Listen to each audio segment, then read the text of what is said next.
کەناڵی بیکێفۆ کەناڵێک بۆ هەمووان. خۆشەویستان، سڵاوی خۆی گەورەتان لێبێ. ئەمڕۆ لە بەرنامەیەکی تایبەتدا بێتان شادەبین لە ئیپسویچ لە بەریتانیا. ئەمڕۆ لە پرۆگرامێکی تایبەتە لە خوێندنگەی ئایندا کە زیاتر لە 120 خوێندکار پرۆسەی تەواوبوونی خوێندنیان هەیە و پێمان خۆشە ئەمڕۆ بەرنامێکی تایبەت سازکەین لەگەڵ ئەو خوێندنگایە. پێم خۆشە لەگەڵمان بن. ئێستا چین بۆ لای مامۆستا شکار ئەگەر هاوکارم لەگەڵما بێ. مامۆستا گیان سڵاوی خۆی گەورە لێبێ. مامۆستا وەک بەڕێوەبەرێ دەمەوێت باسی خوێندنگەکەم بۆ بکەیت و باسی ئەم پرۆسەیەم بۆ بکەیت. چۆن ئەم پرۆسەیەتان ساز کردووە؟ مەبەستان چییە؟ سەرەتا یاخوا بەخێر بێن، ئەرشتان کێشە سەرسەر و سەرچاوانە بەخێر بێن سەرچاوان.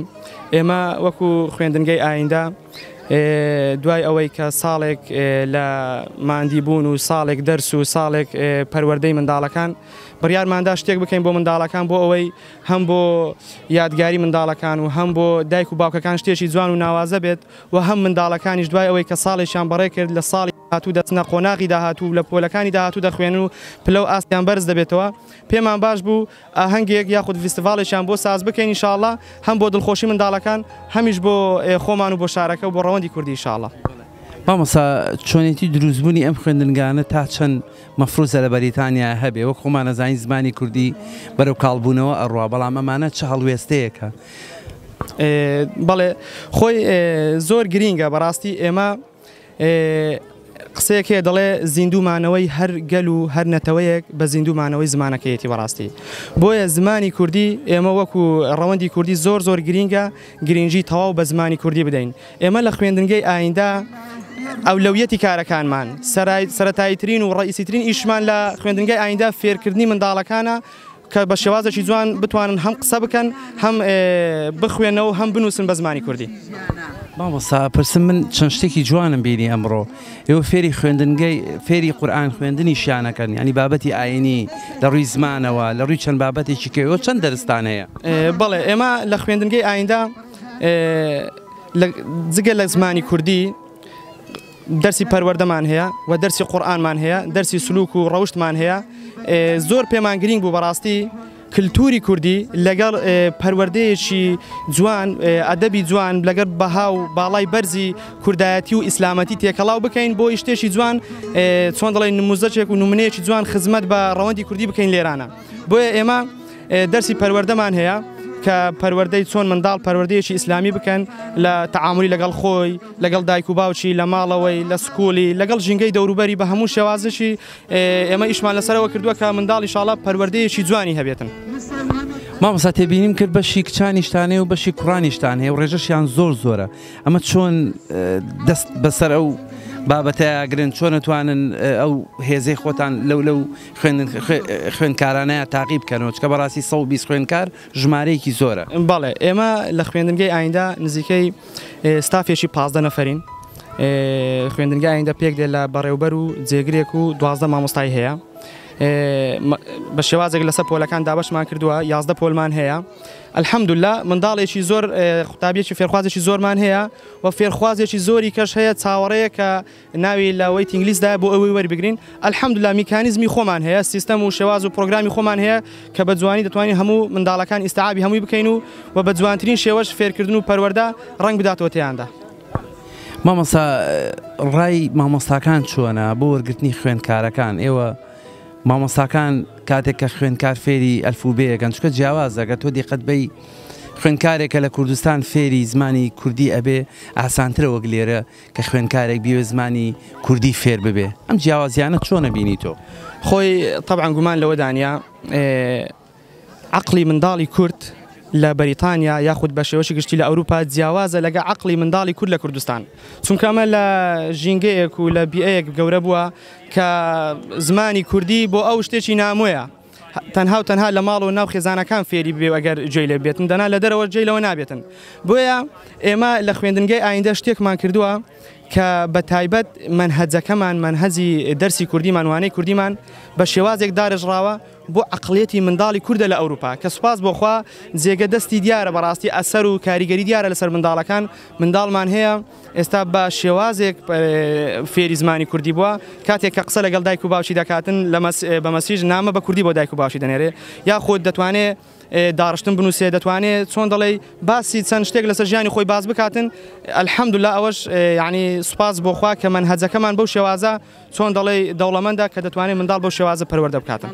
خۆش بێ مامۆستا پێم خۆش بوو دارێکی تایبەتێ پێ ببەخشم شتێکی بچووکت پێ ببەخشم کوروتەنی ئەڵێ بەردێکم تێگرە و بەسرم کەرەوە ئێمە هەمومان کوڕێ و وڵات و خاکەین جاهر پێم خۆش بوو و ڕێزێک دەستخۆش بۆ وەفایە کە بەڕاستی مامۆسایەکی بەو گەنجیەوە ئەم ئەرکە گەورە و پیرۆزەت لەسرە ئێمە پێمان خۆش بوو خەڵاتێکی بچووک دەست و چاوتان خۆش بێ یاخوا بەخێر بێن ئێمە زۆر خۆشحاڵین بەڕاستی ئێوەش وەکو کەناڵی بیکەیفۆر بەڕاستی جێگە دەستان دیارە کە ئەم چالاکی و ئەم فیستیڤاڵ و ئەم بۆنانە پێشانی ڕەوەندی کوردی دەدەن لە ئەوروپا و بە شێوازەکی گشتی بە هەموو یعنی ئەوروپا و هەموو شوێنێکی جیهان کەەوە شتێکی جوانە بەڕاستی داواکارین لە خۆی پەروەردگار یارمەتی دەرتان بێ ئینشاءڵڵا و نمونەشتان زۆر بێت ئینشاءڵڵا. مامۆستاییان سپاس.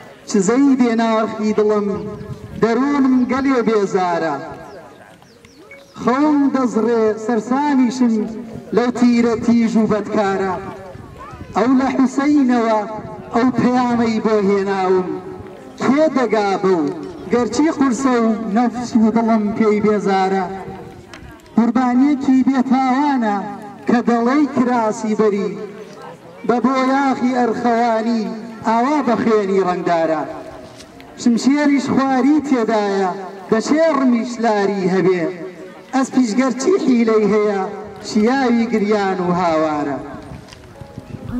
خۆشەویستان ئێستاش مامۆستا شادانمان لەگەڵا مامۆسای کوردیە لە خوێندنگەی ئایندە من پێم خۆش بوو لە زاری خۆیەوە باسی زمان و شێوازی وتنەوەی زمانی کوردی بکات لە خوێندنگەکەیە. مامۆستا سڵاوی خۆی گەورە سڵاو لە تۆش بێ بەخێر بێ سەرچاو. مامۆستا ئەپرسم چۆن خوێندکارەکان فێری زمانی کوردیەکان کاردانەوەی مناڵەکان چۆنە؟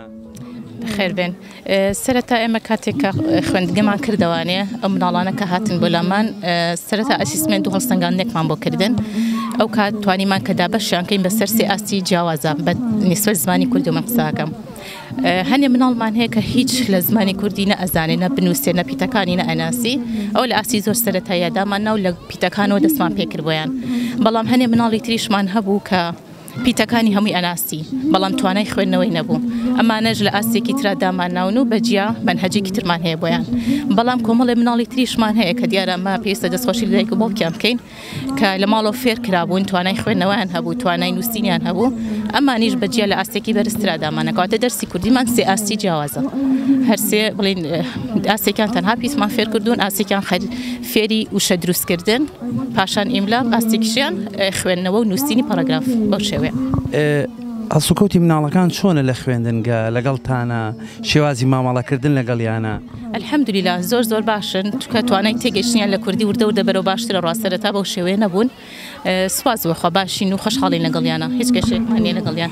خۆیانەیە باوکو دایکەکان بە زۆریان نێرن دڵنیام حەزی خۆیانە چکە هەنێک تەلەبەمان هەبوو هەر لە سەرەتاوە کاتن زوو وازیان هێنا بەس ئەمانە کە زیاد لە 100 تەلەبێ مەونەتەوە لەگەڵمانە تایکی دەگەر حەزی خۆیان نەبن ناتوانەوە ماوەی ساڵێکە بەردەوام بن لەگەڵمانە. مامۆسایەکی کوردی تا چۆن بەلاتەوە گرنگە زمانی کوردی لە بەریتانیا برەوی پێ بدرێ؟ بەدڵنیاییەوە زۆر گرنگە چکە مناڵ لێرە وەکو کوردستان نییە تێکەڵ ماڵە نەنگ ماڵکە مامە خاڵکە سوکاری لێرە بێت تێکەڵ بێت و لەوانە فێری زمان بێت تەنها هەیە دایک و باوکە ئەگەر کەسێک زۆر خۆشحاڵ بێ و هەپی بێەوە پورێ خاڵێ مامێکی لێرە بێت تەنها زیاتری کاتەکان تەنیایە و زوربەی کاتەکانیشی لە ڕۆژێکە نزیکی 6 ساعت لە مەکتەبایە لەناو کەڵچەی ئینگلیزایە زمانیان تەنها ئینگلیزیە کاتی ئەگەڕێنەوە ماڵی شەو ئەگەر زۆر ئاگاداریان نەبیت زمانە ئینگلیزیەکە زاڵە بە سەریانە بۆیە کردنەوەی ئەم خوێندنگیانە زۆر زەڕورە بەڕای من پێویستە برەو بە زمانی کوردی بترێ زیاتر لێرە. مامۆستا ئەپرسم ئێوە خۆبەخشن هەم خۆبەخشیە بۆ تا چەندێوە توانای ئێوەتانەیە خوێندکارێ ببێ بەرامبەر فێر بکەن؟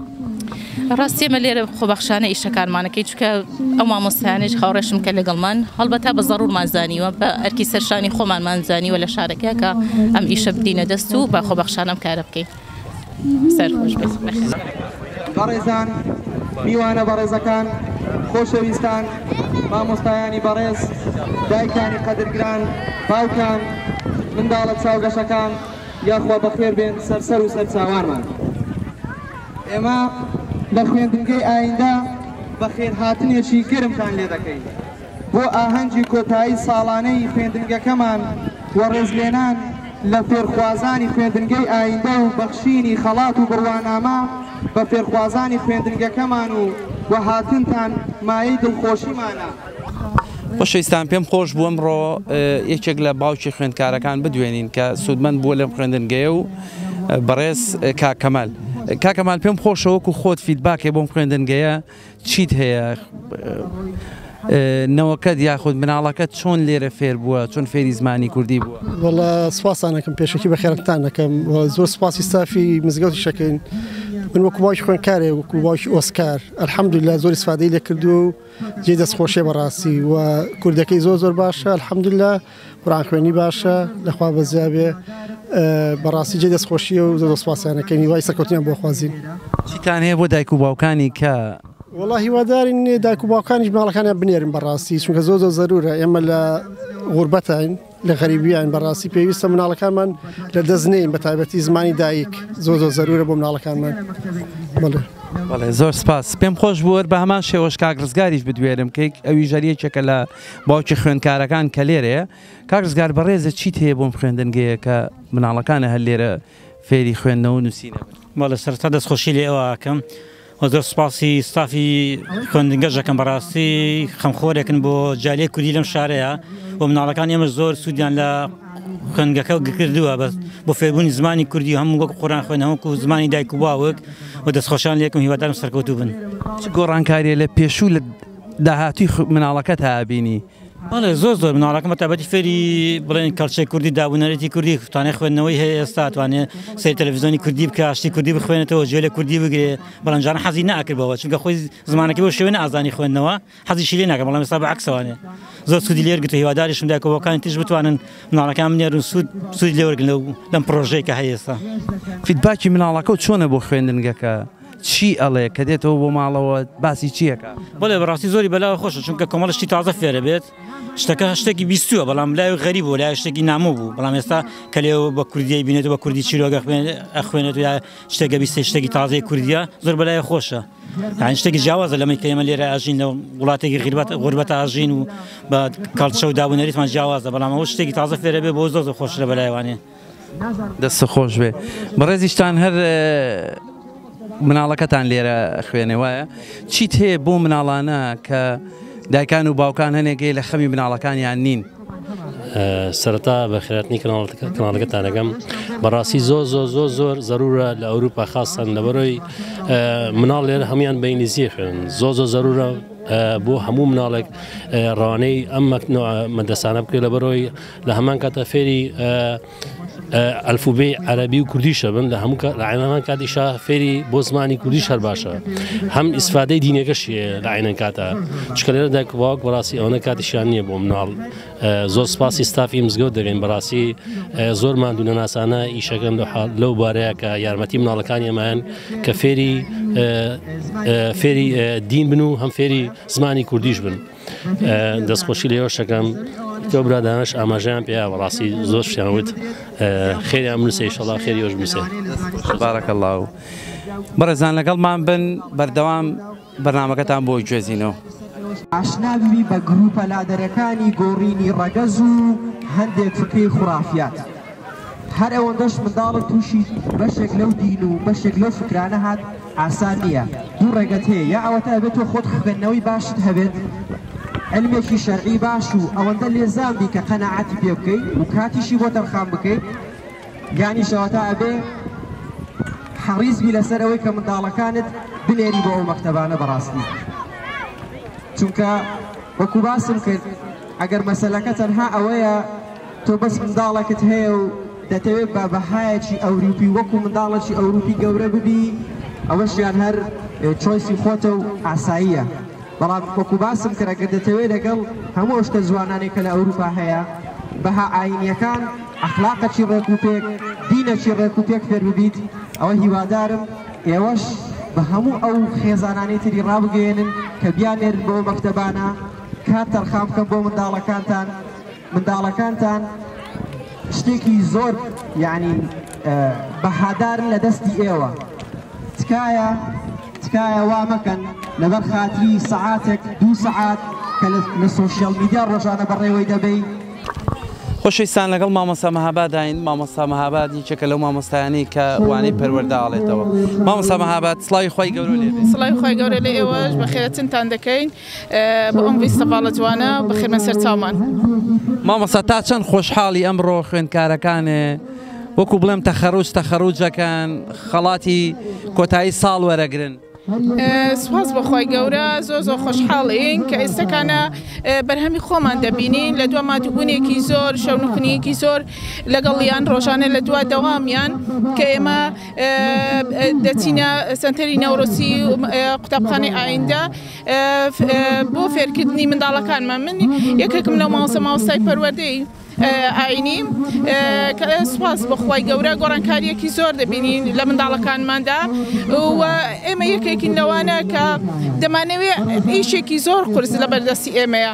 دەمانەوێت منداڵەکانمان هەم ئاشناکەین بەدابوونێریتی کوردەواری و پەروەردەیەکی ئیسلامی جوان و لە هەمان کاتدا هەزمکردنی لە جیاوازی لە بینی کەلچەری ئینگلیزی و بەڕێتانی و هەم کەلچەری کوردەواری و دابوو دەستوری کوردەواری و پەروەردەیەکی ئیسلامی میان ڕەوانە کە سپاس بەخوای گەورە ئێمە بە شێوەیەکی تند دەست پێ ناکەین لەسەر خۆ بەو شێوە دەستمان پێکرد کە دەبین ئێستا بەرهەمەکەمان کە هەزمیان کردو. سپاس بەخوای گەورە دایک و باوکان دڵخۆشن، منداڵەکانمان زۆر دڵخۆش و سەربەرزیم پێیان. سپاس بەخوای گەورە.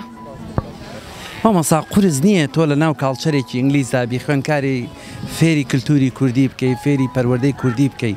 قورس نییە بۆ ئێوە وەک خۆ دەفەرمی کە ئێمە هێواژ فێریانەکەین. بەدڵنیایی قورسە بەڵام ئێمە ینی بەدڵخۆشیێکی زۆر بە زۆر خۆشێکی زۆرەوە کە چۆن هەز دەکەین کە منداڵەکانی خۆمان پەروەردە دەکەین. ئێمە ئەو ئیشە دەکەین تەنها مەبەستمان خوای گەورەیە، ڕازیبوونی خوای گەورەیە لە ئێستادا. لەمەشدا یعنی سەبر دەست پێ دەکەین. لە سەرەتاوە دەستمان پێکردو. ئێمە لە 2009ەوە کە دەستمان پێکردووە لەسەری 110 تەڵەبەمان هەیە و تەڵەبەیەکی زۆری ئێستاکانە کە لە لیستی چاوەڕوانیدایە.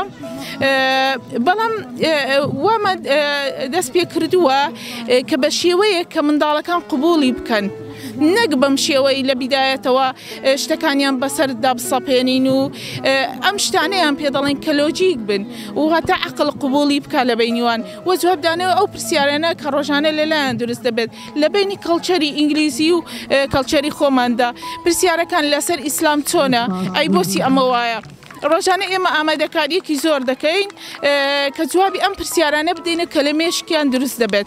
سپاس بەخوای گەورە. یەکێک لەو شتە سەرەکیانەمانەوەیە کە منداڵەکانمان ڕێز لە دابوو دەستوری ئینگلیزەکانیش بگرین. بۆ نمونە لە کاتی جەژنەکانیاندا لە کاتی مناسەبەکانیاندا پێیان دەڵێن کە پیرۆزباییان لێ بکەن چونکە خوای گەورە ڕێزی لەوان گرتووە. ئێمەش دەبێت ڕێزیان لێ بگرین، نەک بە شێوەیە کە ئەوان وێنەیەکی ناشیرن پیشانی منداڵەکانمان بدەین. سپاس بەخوای گەورە کە ئەم گۆڕانکاریە زۆرش دەبینین لە ئێستادا و کەوەشەوە چاوی خۆتان دەبینین. سپاس بەخوای گەورە زۆر دڵخۆشین. خوای گەورە سپاس مامۆستا گیان، سپاس بۆ بەڕێزێ. سپاس. خۆشەویستان پێم خۆش بوو جەنابی دکتۆر ئاراس بدوێنم لە بواری پەروەردە و فێرکردن کە خۆی دکتۆرای هەیە لە بواری ماتماتیکە. پێم خۆش بڕە و پێشنیاری خۆی وەرگرم لە سەر فێربوونی مناڵان کە لە وڵاتە فێری زمانی دایکە بن، فێری زمانی کوردیە بن. ئەگەرینە تۆزە وەرە پێشەوە. خۆشەویستان پێم خۆشە لێرە جەنابی کاک دکتۆر ئاراس چەند پرسیارێکی ئاراستە بکەم کە خۆیان دکتۆرایان هەیە لە بواری ماتماتیکە و لێ بپرسم زانم تا چەند گرنگە مناڵانی کورد فێر بکەین، فێری زمانی دایکیان بکەین. کاک دکتۆر سڵاوی خۆی گەورە لێبێ. سڵاو لێوەش بەخێر بن. دکتۆرە پرسم مناڵان تا چەند گرنگە لەم پرۆسەیانە یاخو لە خوێندگەکانە لێرە بەشداریان هەبێ فێری زمانی دایک بن؟ وڵی بەڕێی من زۆر گرنگە چکە منداڵ لێرە کەم و زۆر زانستێکی دنیایی ئەوکو پێشتریش باسم کردەوەی کە پەیوەندی بە فیزیا و کیمیا و زمانی ئینگلیزی و بیرکاری و زانستەکانی تر هەیە لە مەکتەبەکان کەم و زۆر بە باشی فێر دەبێت لە ڕاستیە. ئەوەی کە ماوەتەوە زمانی دایکە، کەلتورێکی کوردیە، بەها ئاینیە پیرۆزەکانە بەڕاستی ئەوانە زۆر گرنگە چونکە تۆ لە کۆتاییدا دەتەوێت منداڵەکە تەبێت کە لە ماڵەوە ڕێز لە تۆ بکرێت وەکو دایک و باوک، ڕێز لە کەس و کارت بکرێت، تۆی خۆش بێت بەڕاستی. بۆی هەم لە ڕووی دینیەوە هەمیش لە ڕووی فێربوونی زمانی دایکەوە تۆ ئەمە پێمان خۆش بیان نایمە کوردین تازە بە کوردی دەدوێین ناتوانین یعنی بڵێن هیتر ئێمە بە کوردی قسە ناکەین بەڕاستی بۆیە زۆر گرنگە ون بە دەستخۆشی لە هەموو ئەو دایک و باوکانە دەکەم بەڕاستی کە منداڵەکانیان دەنێرن بۆ ئەو مەکتەبە کوردیانە هەستەکەی ئەم ئیشەی کە ئەمڕۆ کراوە خەمێکە بۆ داهاتوو لە خەمێکە بۆ داهاتوو بۆی نەوەی نوێ فێر بکرێ بە زمانی دایکی بە نووسین بە خوێندنەوە وەڵاهی من زۆر بە گرنگی دەزانم چونکە لە ئەوروپا بەگشتی لە بریتانیاش بە تایبەتی زۆر ئاگامان لە منداڵەکانمان نەبی نەوەی داهاتوومان بەڕاستی لە دەست دەردەچن یعنی زۆر بە ئاسانی منداڵ لێرە ئاشنا دەبی بە فکرەی زەواجکردنی پیاو لەگەڵ پیاو ئافرەت لەگەڵ ئافرەت ئاشنا دەبی بە فکرەی ئەوەی مەسەلەن کە ئەوەی کە ناسراوە بە مادە و زەبەخشەکان مەسەلەن ئەوەی ناسراوە بە فێربوونی حەشیش و تریاک و ئارق خواردنەوە هەموو ئەو شتانە زۆر بە ئاسانی فێر دەبیت بەڕاستی جا بۆیە نەوەی داهاتوو هەستەکەم ئەوە یعنی ترایەکە ئینشاءالله لە ئەوروپاوە بۆ ئەوەی کە ئەو منداڵانێک کە لێرە فێر دەبن یعنی بتوانن ببنە نمونەیەک بۆ وەکو نمونەیەک و چرایەک بۆ داهاتوو بەڕاستی ئێستامە دەبینین لە کوردستان نازام تا چەند ڕاستە مقۆمقۆ ئەوەی هەیە کە دەیانەوێت ئاین و ئەو بەها پیرۆزانەی ئیسلام لە منهەجەکان بەڕاستی تا حەدێک کەم بکەنەوە ئەمە وەڵامێکە بۆ ئەوانەی کە دەبینن ئەو هەموو خەڵکە منداڵی خۆی لێرە دەنێریت بەس بۆ ئەوەی فێرە دووشت ببی کەلتور و زمانی کوردی نووسین و خوێندنەوەی کوردی و فێرە دینیش ببی فێرە ئیسلام ببی بەڕاستی بۆیە من زۆر بە گرنگی دەزانم بەڕاستی سواسی ئێوەش دەکەم کە ئەو نوع ئاکتیڤیتیانە دەگواستنەوە من ڕاستی زۆر بە گرنگی دەزانم سپاس کاکتۆی ناخوا خێر بۆ بەڕێزە ناو چییە؟ ئافرم کاکە نەفارە دەبێ قسەی کاکە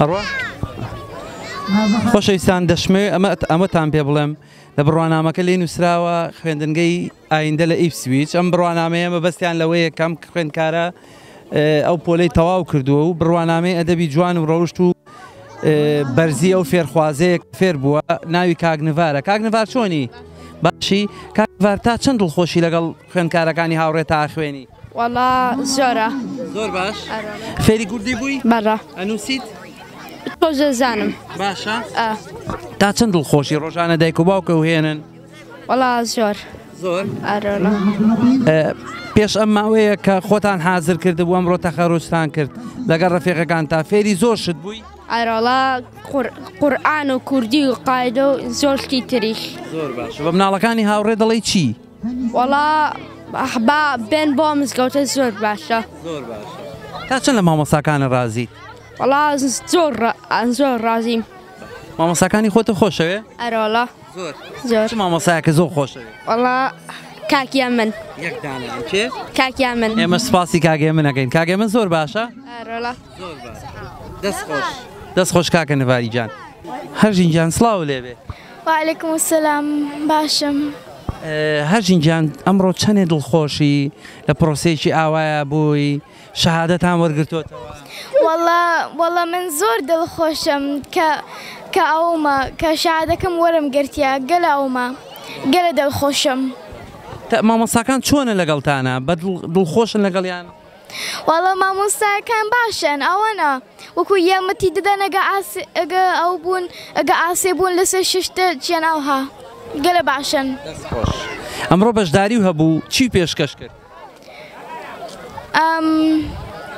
وەڵا شەهرەکەم خوێندەوە باڵێ لەگەر وەکو مامۆستاکان یارمەتی دەدەن ئەگە وەکو ئەوها ئاسێ بووی لە ششتەج هەموو ششتەج فێرە دەکەن بە سەبری لەگراوها دەست خۆش خاتوەستی سڵاو لێ عەلەیکە سەلام خاتوەستی ئەپرسم تۆ شێوازی نووسین و خوێندنەوەت چۆنە چەندێ دڵخۆشی لەگەڵ مامۆستاکان وڵا باشە زۆریش دڵخۆشم مامۆستاکان زۆریش مامۆستای باشن زۆر ڕێزم هەیە بۆیان ئەو پۆلی کە توی تایایی فێری چ شتێک دەکەن خوێندن نووسین هەچ بابەتێکە پێم خۆشە بزانم فێری قاعدە نورانی کوردی لەگەڵ قورئان لەگەڵ تەجویدیش ئاستە چۆنە ئاستەکەی ئەتوانی بخوێنیت و بنووسیت و بخوێنیتەوە؟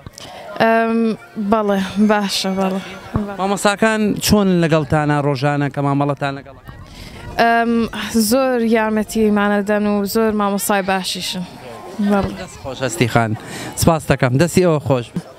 کاکە باوان چۆنی؟ زۆر باشم. باشی. کاک باوانەمە چی وەرگرتۆتەوە کاکتە؟ ئەوە شەهادەیە بۆ قورئان.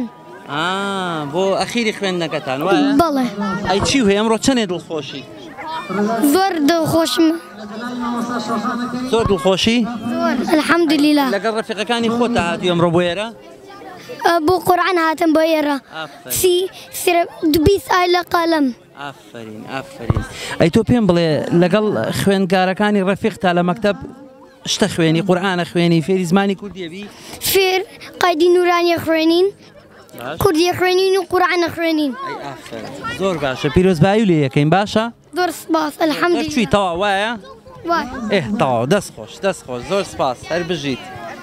مامۆستا دووبارە هاتینەوە بۆ لات. سپاس سەلامت یاخۆ بەخێرن. مامۆستا پرسیارێکەکەم ئەم ڕێزدێنانانەی یاخود ئەم شەهادەی کە لە کۆتایی ساڵتە بۆتان ئامادە کردومت شادەیەکە شادەی دەرچوونەیە خوێنکار هەیە دەرنەچێت لەو پرۆسەیە کە ئێوە ئامادەتان کرد؟ بەڵێ ئێمە شەهادەکەمان تەبعاً هەفتەی ڕابردوو تەقیمی خوێندکارەکانمان هەبوو واتە هەڵسەنگاندنمان بۆ کردن هەر یەکە و لەسەر ئاست و مستەوای خۆی هەڵسەنگاندنمان بۆ کردووە و ئەگەر دیقەت بدەن ڕەنجی شەهادەکانیش جیاوازە بڕوانامەکان بۆیە هەندێکمان هەیە منداڵ هەیە زیرەکە باشە بەڵام چۆن دەڵێ لە ڕووی شتێکەوە لاوازە هەندێک منداڵمان هەیە ڕەوشت و سلوکێکی جوانی هەیە عنی هەوڵمان داوە ئەو شتەی لە منداڵەکە باشە زەقی بکەینەوە تێیدا ئیش لەسەر خۆی بکاتن و لەو لایەنانەی کەش کە چۆن دەڵێ کەم و کوڕی تێیدا هەیە یاخود کەمتەرێ خەمی لێ کردووە پەرە بە خۆی بداتن.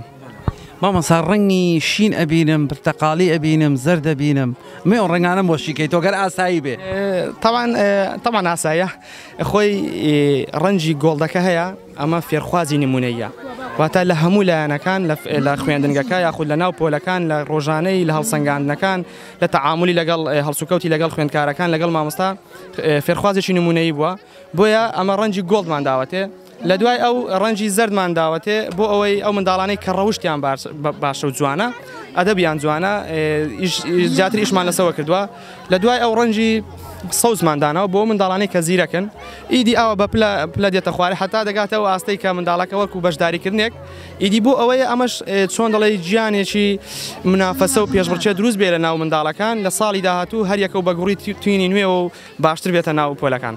مامۆستا خوێندکاری تایە دەرنەچوو بێ خۆتان ئاستەکەی پێ ئەڵێن لە سەر کارتەکەی نووسی بێتان دەرنەچووە جاران هەبوو لەسەر کارتەکە جافێکی سووریان پیاەنە ئەوە شتانەتان نییە طبعاً لەبەر نەفسیەتی منداڵەکە ئێمە ئەوەکەمان پێنەوتوە بەڵام هەندێک خوێندکارمان هەیە بە جۆرەی هەڵسەنگاندنەکانی کەوتووە بەڵام ئێمە لەم چۆن دەڵێ لەم پشووی هاوینە هەوڵ دەدەین بە تایبەت ئیش لەسەروانە بکەین ئەوانەی کە ئاستیان نزمە یاخود باش نینە بۆی ئاستیان بەرزکەینەوە و دانەبڕێن لە برادەرەکان و لە خوێندکارەکانی پۆلەکەی خۆیان.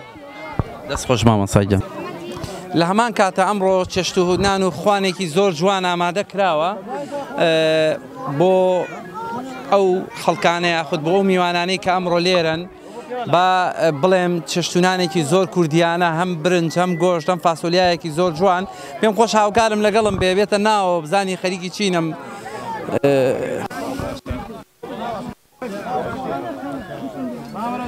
قوربان سڵاو لێبێ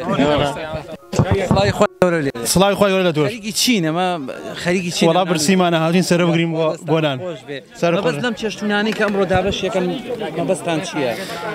وەڵا مەبەستمان بەس کۆبوونەوەیەکە لێرە بە هۆی مناڵەکانمان لە مەکتەب لە مزگەوت دەرسیان تەواو کردووە شەهادەیان وەرگرتووە وەکو جەژنێکە بۆ ئێمە بەڵێ ئارە وەڵا فاسۆلیا و برنج و گۆشت و دەستیان خۆش بێ زۆر بەتام دیارە دەستان خۆش بێ ماندوو نەبن دەستیەوەش خۆش بێ وەک خۆتانە بینن خەریکی گواستنەوەی خواردنەکانن دەستی هەموو لایە خۆش بێ ماندوو دەستیەوەش خۆش بێ زۆر بەخێرانتان دەکەینەوە وەڵاهی بەدڵنیاییەوە لەوان زەحمەتەوە کوێ دەچێ بەڵام خۆشی تایبەتێکی تایبەتی هەیە لەو دەشتەیە بەڵێ بە جەماعیش و تامێکی تایبەتی هەیە بەڕاستی بەخێراتنیەوەش دەکەین دەستان خۆش بێ زۆر سپاس ماندوو نەبن.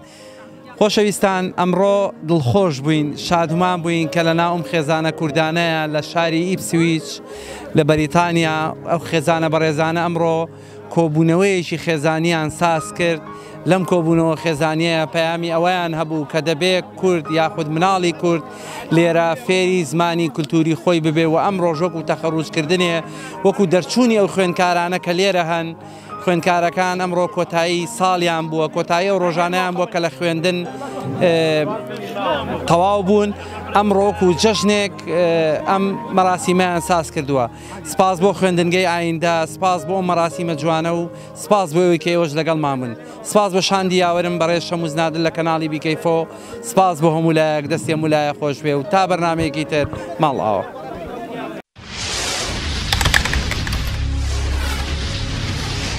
کەناڵی بیکەیفۆ کەناڵێک بۆ هەمووان